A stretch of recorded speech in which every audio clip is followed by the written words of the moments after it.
Saya berikan contoh. Maluku Utara.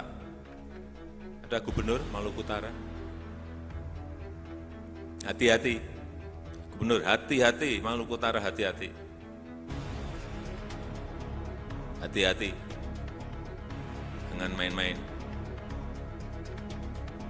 Karena pertumbuhan ekonomi di Maluku Utara itu 27%.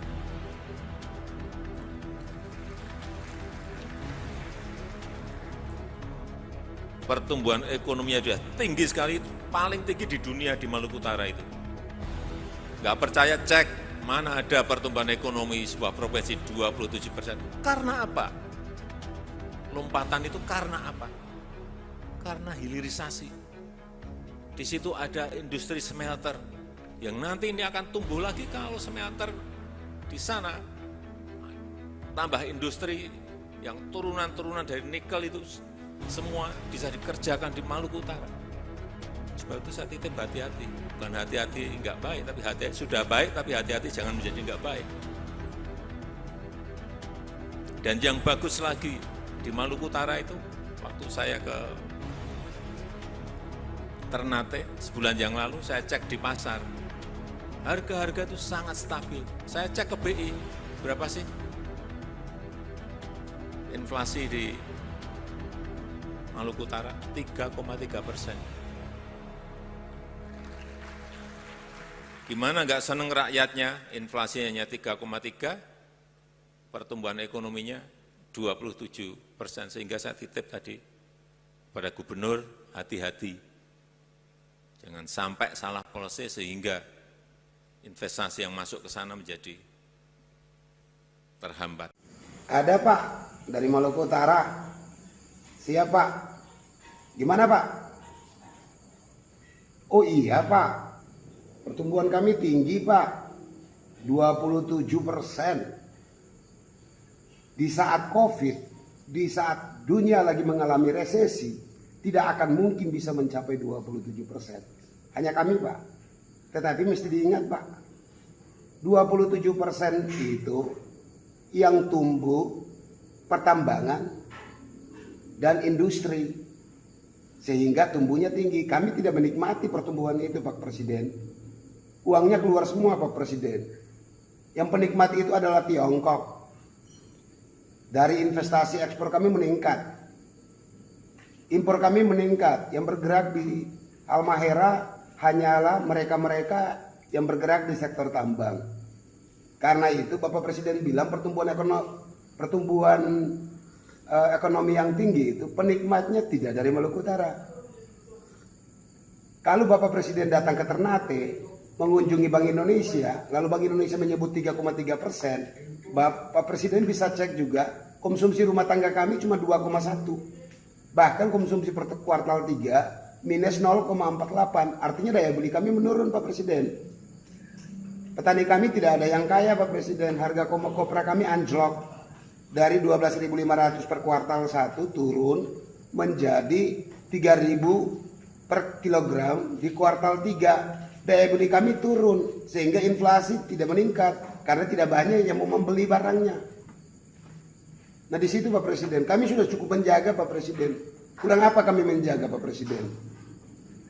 Seluruh pengusaha datang dari Jakarta.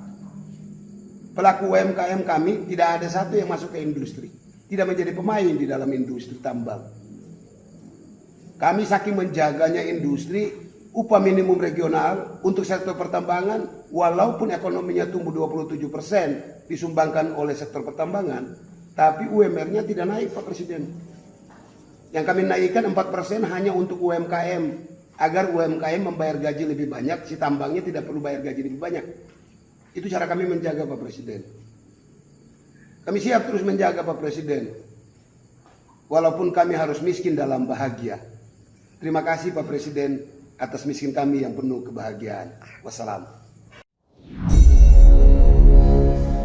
Bicara nikel adalah bicara pelanggaran Undang-Undang Dasar 45 Pasal 33 di dalam kelolaannya di zaman ini. Pasal yang mengatakan untuk hajat hidup rakyat dikuasai negara telah disalahartikan, telah disalahgunakan dan didiamkan. negara yang dikelola oleh pemerintah telah memberikan kekayaan negara kepada negara lain dalam hal kelolaan sumber daya alam milik hajat hidup rakyat. Alhamdulillah, saat ini 90% perusahaan Tiongkok sudah menguasai tambang nikel di Indonesia. Mereka mengendalikan harga dan mereka mendapatkan keuntungan terbanyak dari nilai tambah dari industri turunan tambang nikel tadi. Tapi kalau dipikir-pikir nggak apa-apa juga sih, karena kita bukan negara Indonesia yang punya Undang-Undang 45, tetapi sudah jadi Wakanda yang lebih maju dan tidak perlu lagi Undang-Undang 45. Kan Wakanda adalah salah satu provinsinya Tiongkok, makanya penjualan harta tersebut dimasukkan kategori suksesnya kelolaan negara Wakanda, di mana hilirisasi nikel adalah kewajiban untuk meningkatkan nilai tambah dan penyerapan tenaga kerja di Wakanda. Dan sekali lagi, alhamdulillah sudah terserap lebih dari 100.000 tenaga kerja. Saat ini industri turunan dari nikel baru pada nikel pig iron yang diproses, kemudian masuk ke ferronikel yang semuanya juga milik kakak tertua, milik Tiongkok perusahaannya. Nantinya Wakanda harus bisa menghasilkan prekursor. Prekursor adalah suatu bahan atau komponen yang mengandung nikel yang dibutuhkan untuk baterai. Namun untuk sementara hal ini dikerjakan di mainland, di tanah leluhur kakak tertua, di Tiongkok. Yang nilai tambahnya tertinggi tidak dikerjakan di Wakanda. Bahkan tidak boleh dapat manfaat dari mineral tanah jarang lainnya yang menempel pada nikel tersebut. Perusahaan Big Brother Tiongkok yang dengan 100.000 lebih tenaga kerja dari mainland Tiongkok per tahunnya, kakak tertua sudah menghasilkan 450 triliun rupiah, yang mana Wakanda hanya mendapatkan dari pajak 10%, dan itu harus cukup. Sesungguhnya jumlah itu tidak sebanding, sangat tidak sebanding seharusnya. Tetapi gubernur Tiongkok di Wakanda ada jatah preman yang mana bisa untuk membiayai media mainstream dan buzzer rupiah. Untungnya lagi, rakyat Wakanda bodoh semua termasuk Bosman. Jadi bisa percaya bahwa pendapatan perusahaan kakak tertua naik 25%, dibilang Wakanda yang untung. Ya percaya saja, untung kok.